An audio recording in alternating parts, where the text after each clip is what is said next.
সুপ্রিয় দর্শক, আমরা আজকে কৃষি কথনে আলোচনা করব বাজারে ধান চালের মূল্য নিয়ে।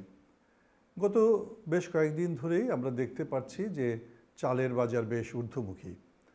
কয়েকদিন আগে যা ছিল তার থেকে 10 টাকা, কোনোটার ক্ষেত্রে 20 টাকা, কোনোটার ক্ষেত্রে 30 টাকা, এরকম করে কিন্তু চালের দাম বেড়ে গেছে। আর চালের দাম বাড়া মানেই হচ্ছে, আমরা জানি যে খাদ্য নিরাপত্তার ক্ষেত্রে একটি সংকট সৃষ্টি হয়। দরিদ্র মানুষের জন্য কিন্তু এই চালের দামটা কিন্তু একটি সংকটের মধ্যে নিয়ে যায়। সরকার এই মুহূর্তে কিন্তু চালের দাম, বা আমরা যদি বলি ধানের দাম, সেটি কিন্তু নির্ধারণ করে দিয়েছে। কিন্তু সরকারের এই নির্ধারিত দামের চেয়ে কম দামে ধান বিক্রি হচ্ছে গ্রামের বাজারগুলোতে। সরকার নির্ধারিত করে দেওয়া দামে যদি চাল বিক্রি না হয় বা ধান বিক্রি না হয়, তাহলে স্বাভাবিকভাবে চালের বাজার বাড়ার কোনো কারণ থাকে না। তার কারণটা আমি বলি, সরকার নির্ধারণ করলো 34 টাকা, বাজারে বিক্রি হচ্ছে 33 টাকা, বা সরকার নির্ধারণ করলো 36 টাকা, বাজারে বিক্রি হচ্ছে 34 টাকা।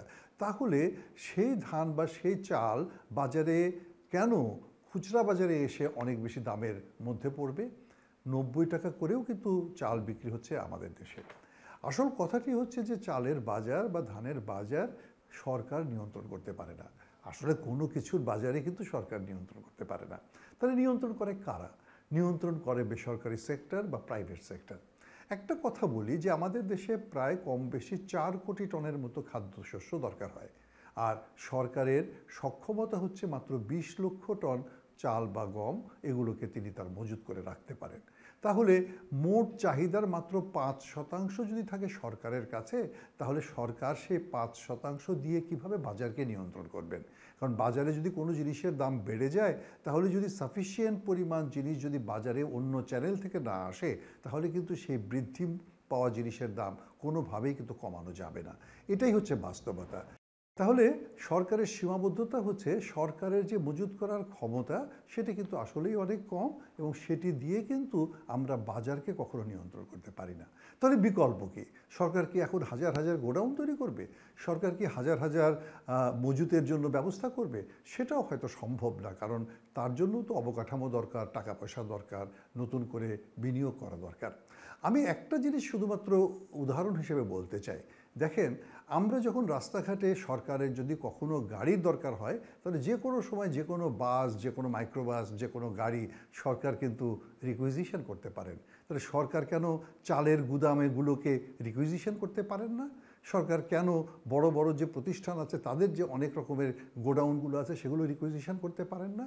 সেগুলো রিকুইজিশন করলেই তো সরকার আরও অনেক বেশি পরিমাণে ধান কিনতে পারেন, চাল কিনতে পারেন, এবং কিনে সেটাকে কিন্তু মজুত করে রাখতে পারেন, এবং তার ফলে তার সক্ষমতা তো আরও কিছু বেড়ে যায়। আসলে সরকার কি চান যে জিনিসটি তার হাতে রাখতে, নাকি তিনি আসলে বেসরকারি সেক্টরকে সুযোগ করে দিতে চান? আমাদের দেশে কিন্তু বেসরকারি সেক্টর বা প্রাইভেট সেক্টর, তারা কিন্তু খুব দায়িত্বশীলভাবে গড়ে ওঠেনি। তাদেরকে আমরা দেখতে পাই সুযোগ বুঝেই তারা তেলের দাম 14 টাকা 20 টাকা বাড়িয়ে দেন, সুযোগ বুঝলেই তারা কিন্তু পেঁয়াজের দাম বাড়িয়ে দেন, সুযোগ বুঝলেই কিন্তু তারা চালের দামও বাড়িয়ে দেন।